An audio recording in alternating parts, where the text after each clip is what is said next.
नमस्कार दोस्तों, हमारे चैनल के अंदर आपका स्वागत है। दोस्तों, सावन का महीना भगवान भोलेनाथ का महीना माना जाता है। आप भोलेनाथ की भक्ति करने के बाद, भोलेनाथ ऐसे देवता है तभी तो इन्हें भोलेनाथ कहा जाता है। अर्थात वह आपकी भक्ति के ऊपर बहुत जल्द प्रसन्न होंगे और वह आपके सारे काम को बनाएंगे और महादेव सच्चा आशीर्वाद आपके जीवन और आपकी कुंडली के अंदर दिखाने वाले होते हैं।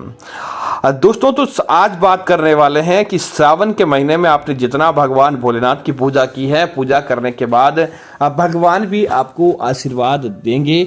अर्थात कि सावन के महीने में अगर आपको इनमें से कोई एक चीज दिख जाए तो इसका मतलब है साक्षात भोलेनाथ आपके साथ हैं और भोलेनाथ की मेहरबानी, भोलेनाथ की कृपा से अब आपकी जो पाप की द्वार थे या आपके जीवन के अंदर जो तमाम प्रकार की बाधाएं थी वह अब दूर होने वाली हैं। तो बात करते हैं उन संकेतों के बारे में। आगे बढ़ने से पहले कमेंट बॉक्स के अंदर हर हर महादेव लिखें, वीडियो को लाइक करें, चैनल को सब्सक्राइब करें ताकि ऐसी जानकारी आपको मिलती रहे। दोस्तों, सबसे पहले दोस्तों, सावन के महीने में आप कहीं भी किसी विशेष काम हेतु जा रहे होते हैं बाहर की तरफ और रास्ते में अगर आपको पैसे गिरे हुए मिल जाएं, अर्थात कि कुछ चिल्लर हो या छोटे अमाउंट में कुछ पैसा हो रास्ते में गिरा हुआ मिल जाए तो उसे तुरंत उठा लें। उसे आप संभाल कर अपने पर्स के अंदर या अपने पूजा घर, अपनी अलमारी तिजोरी के अंदर रख दें। साक्षात वह भोलेनाथ का आशीर्वाद होता है। एक तो जिस काम के लिए आप जा रहे थे वह काम आपका 100% बनेगा और दूसरा आपको उस काम के अंदर सफलता के साथ धन की भी अच्छी आवक देखने को मिलेगी।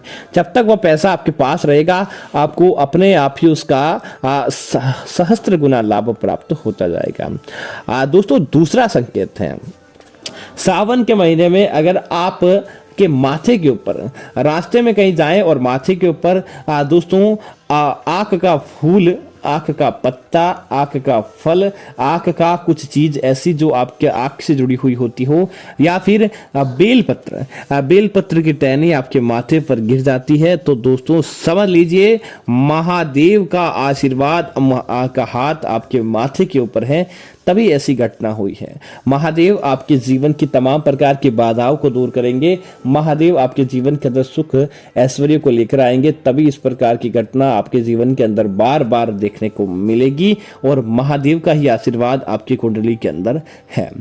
दोस्तों, सावन के महीने में अगर कोई व्यक्ति ऐसा जो आपसे उधार ले गया था लेकिन वापस देने का नाम ही नहीं ले रहा था, लाख प्रयत्न करने के बाद भी व्यक्ति आपको आजकल ऐसी काम कर रहा था लेकिन सावन के इस महीने में वह व्यक्ति आकर आपको पैसे उधार ब्याज समेत देकर चला जाता है, तो इसका मतलब है अब आपके जीवन के अंदर भगवान का आशीर्वाद है। आने वाले समय के अंदर जो आपकी समस्याएं थी, जो आपकी परेशानी थी वह दूर होगी और भगवान आपके जीवन के अंदर धन वृद्धि के नए स्रोत लेकर आएंगे, क्योंकि दोस्तों चलकर वापस धन का आना बहुत बड़ी बात होता है आज के समय में। दोस्तों, सावन के महीने में कोई ऐसा नंदी है जो आपके घर के ऊपर पहले कभी भी नहीं आता था, लेकिन अब आप देख रहे हैं कि वह नंदी आपके घर के द्वार पर आकर खड़ा हो जाता है। वह काफी समय तक खड़ा रहता है। तो आप दोस्तों उस नंदी महाराज भगवान शंकर का दूत माना जाता है, भगवान शंकर का वास माना जाता है। जहां पर महादेव विराजते हैं, जहां पर महादेव की कृपा होती है, नंदी वहीं पड़ जाता है। तो आप नंदी महाराज को गुड़ के साथ रोटी खिला गए ताकि नंदी महाराज की आपके जीवन के अंदर अच्छी चीज देखने को मिले, नंदी महाराज आपके ऊपर प्रसन्न हो और आपको महादेव का आशीर्वाद भी प्राप्त करवाएं। इसीलिए ऐसा काम आप जरूर करें ताकि आपके जीवन के अंदर, आपके घर के अंदर फायदा देखने को मिलेगा। दोस्तों, इसी तरह बात करें अगले संकेत की तो स्वप्न के अंदर सावन के महीने में स्वप्न के अंदर आप इनमें से कोई भी एक चीज देखते हैं तो भी आपको इसका लाभ प्राप्त होता है। दोस्तों, सबसे पहला है डमरू। दोस्तों, डमरू महादेव का प्रिय है और जिसने भी डमरू स्वप्न के अंदर देखा है आने वाले समय के अंदर अच्छे समय का उद्घोष माना जाता है। धन प्राप्ति के आपके स्रोत बढ़ेंगे। सावन के अंदर स्वप्न के अंदर आपको त्रिशूल या कोई व्यक्ति अपने हाथ में त्रिशूल लिए दिखाई देता है तो महादेव की कृपा के संकेत हैं। अर्थात आपके जो शत्रु थे, आपके दुश्मन थे, वह अब आपसे कोसों दूर हो जाएंगे। आपके शत्रु दुश्मन आपके पास नहीं फटकेंगे और आपको आपके जो कर्म है उसके अंदर लाभ लाभ प्राप्त होगा। दोस्तों सावन के महीने में स्वप्न या रियल जिंदगी के अंदर भी नाग का देखना बहुत शुभ माना जाता है। सावन के महीने में अगर आप नाग देख लेते हैं स्वप्न के अंदर या रियल में भी, तो आपका सावन का महीना सफल हो जाता है, आपको अच्छा लाभ प्राप्त होगा और आपकी शत्रु दोष, काल सर्प दोष, पितृ दोष या जितने भी प्रकार के दोष हैं वह आपका बाल बांका नहीं कर पाएंगे। सावन के महीने में दोस्तों इसी तरह कोई साधु जटा बिखेरे आपके द्वार पर आ जाता है तो आप सावन के महीने में उसे कुछ न कुछ दान दक्षिणा या भोजन देकर विदा करें। ऐसे ही या दुत्कार कर आप सावन के महीने में उसे निकालते हैं तो हो सकता है कि वह महादेव का दूत हो और आपको उसका बुरा परिणाम भी देखने को मिल सकता है। इसीलिए ऐसा काम आप भूल कर भी नहीं करें ताकि आपके ऊपर महादेव की कृपा के बजाय उनके क्रोध का सामना करना पड़े। दोस्तों सावन के महीने के अंदर कोई दो हंसों का जोड़ा, आपके जो हंसों का जोड़ा दोस्तों वैसे तो आसमान में बहुत ऊंचाई पर उड़ता है, लेकिन वह उड़कर आपके मुख्य द्वार पर बैठ जाता है या आपके घर की छत पर कुछ समय के लिए विश्राम कर लेता है, तो दोस्तों उसे माता पार्वती और भगवान शंकर से जोड़कर देखा जाता है।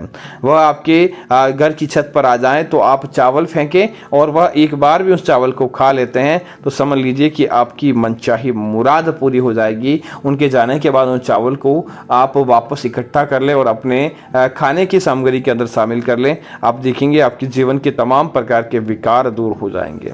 दोस्तों सावन के महीने में जो पूर्णिमा आएगी, इस पूर्णिमा के दिन आप आटे की 7 रोटियां बना लें और उनके अंदर हल्दी मिलाकर गुड़ के साथ जितनी ज़्यादा 7 नंदी हैं तो 7 नंदी को आप खिला दें और उसके बाद नंदी के कानों में ओम नंदीश्वराय नमः इस प्रकार का मंत्र बोलने के बाद नंदी महाराज से अपनी मनचाही मुराद भोलेनाथ जी से बोलकर कहें और उन्हें पूरी करवाएं तो दोस्तों निश्चित तौर पर वह आपकी मनचाही मुराद पूरी कर देते हैं, क्योंकि नंदी महाराज का कहना भगवान भोलेनाथ कभी भी टालते नहीं हैं और वह आपको उसका सात्विक फल प्रदान करते हैं। दोस्तों इसी तरह सावन के महीने में एक और बात करें, आपको एक प्रयोग करना है जो आपके घर को मालामाल बना देगा। क्या करें, राई ले, काली राई आपको लेनी है और रात को सोते समय एक मुट्ठी काली राई लेनी है और घर के संपूर्ण आंगन, चौक, रसोई, आपका बेडरूम, आपका कोई भी जगह घर की खाली नहीं रखे, छत हो कहीं भी हो, तो उस एक मुट्ठी राई को पूरे घर के अंदर घुमा दें। दोस्तों राई नकारात्मकता को सोखने वाली मानी जाती है और घर के अंदर सकारात्मकता को फैला, उससे टकरा कर नकारात्मकता सकारात्मकता में बदल जाती है, बुरी दोष झड़ जाते हैं। तो आप ऐसा ही करें और उस रात के लिए तो आप सो जाएं। अगले दिन सुबह उठें, बिना स्नान के ही आपको सबसे पहला यही काम करना है कि झाड़ू से उस राई को आपके घर के अंदर से संपूर्ण राई का एक एक दाना आपको निकाल लेना चाहिए सावन के इस महीने के अंदर। अब आपको राई का वह दाना निकाल दें, उसको एक किसी स्टील के पात्र, कटोरी आदि के अंदर इकट्ठा करें, महादेव का मंत्र बोले, ओम नमः शिवाय इस प्रकार का मंत्र बोलें और उसके बाद उस राई के अंदर कपूर डालकर अपने घर के द्वार के दाईं तरफ आप जला दें।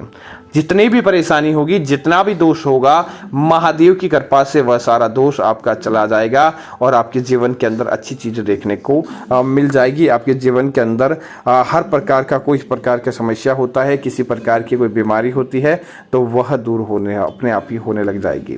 दोस्तों सावन के महीने में बारिश का पानी आप एक प्लास्टिक मिट्टी के पात्र में, प्लास्टिक में नहीं मिट्टी के पात्र में इकट्ठा कर लें और इकट्ठा करने के बाद उस बारिश के पानी से आप भगवान महादेव का अभिषेक कीजिए उस बारिश के पानी से। तो दोस्तों आपकी कुंडली के अंदर जो कंगाली होती है वह चली जाती है, आपकी कुंडली के संपूर्ण प्रकार के दोष चले जाते हैं और उसका फायदा आपको निकट भविष्य के अंदर देखने को मिलता है। तो उम्मीद है जानकारी आपको अच्छी लगी होगी। ऐसी अन्य जानकारियों के लिए आप हमारे चैनल को सब्सक्राइब करें, वीडियो को लाइक करें ताकि ऐसी जानकारी आपको मिलती रहेगी। जय श्री राम मित्रों, धन्यवाद मित्रों।